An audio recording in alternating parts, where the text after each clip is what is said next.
សម្ដេចបវរធិបតីហ៊ុនម៉ាណែតកម្ពុជាមិនបានឯកភាពលើកិច្ចព្រមព្រៀងណាមួយដែលធ្វើឲ្យបាត់បង់ដែនអធិបតេយ្យភាពនិងបូរណភាពទឹកដីស្របច្បាប់របស់កម្ពុជាទេសម្ដេចបវរធិបតីហ៊ុនម៉ាណែតនាយករដ្ឋមន្ត្រីបានលើកឡើងតាមបណ្ដាញសង្គមនៅថ្ងៃទី19ខែតុលានេះដើម្បីឆ្លើយតបទៅនឹងការអធិប្បាយមួយចំនួនតាមបណ្ដាញសង្គមដែលបានលើកឡើងថា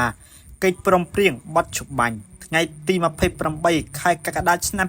2025កន្លងផុតទៅនិងកិច្ចព្រមព្រៀងសន្តិភាពនាពេលខាងមុខគឺជាធ្នូនឹងការធ្វើឲ្យបាត់បង់ទឹកដីសម្ដេចបវរធិបតីហ៊ុនម៉ាណែតបានយ៉ាងគួរបញ្ជាក់យ៉ាងដូចនេះថាខ្ញុំសូមបញ្ជាក់ជូនបងប្អូនជនរួមជាតិដោយសង្ខេបថាកិច្ចព្រមព្រៀងបត់ច្បាញ់ថ្ងៃទី28កក្កដាឆ្នាំ2025គឺនិយាយអំពីលក្ខខណ្ឌនិងក្រមបប្រតិបត្តិការនានាដើម្បីបញ្ជា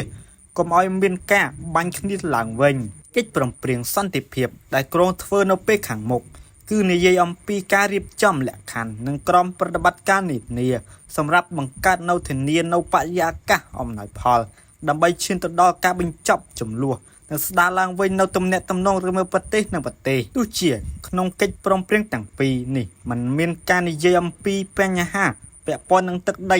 ឬព្រំដែន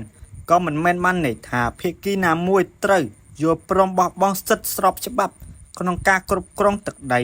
តែស្ថិតក្នុងដែនអធិបតេយ្យភាពរបស់ខ្លួននោះទេការងារខណ្ឌសីមានិងបោះបង្គោលព្រំដែនគោកគឺស្ថិតនៅក្រោមសមត្ថកិច្ចរបស់គណៈកម្មាធិការព្រំដែនចម្រុះកម្ពុជាថៃ GBC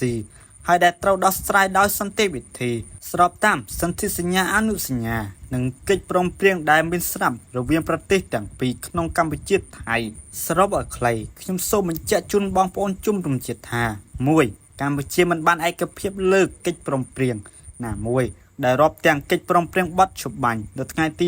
28កក្កដាឆ្នាំ2025និងកិច្ចព្រមព្រៀងសន្តិភាពដែលក្រុងចុះហត្ថលេខានៅពេលខាងមុខដែលនឹងធ្វើឲ្យបាត់បង់ដែនអធិបតេយ្យភាពនិងបូរណភាពទឹកដី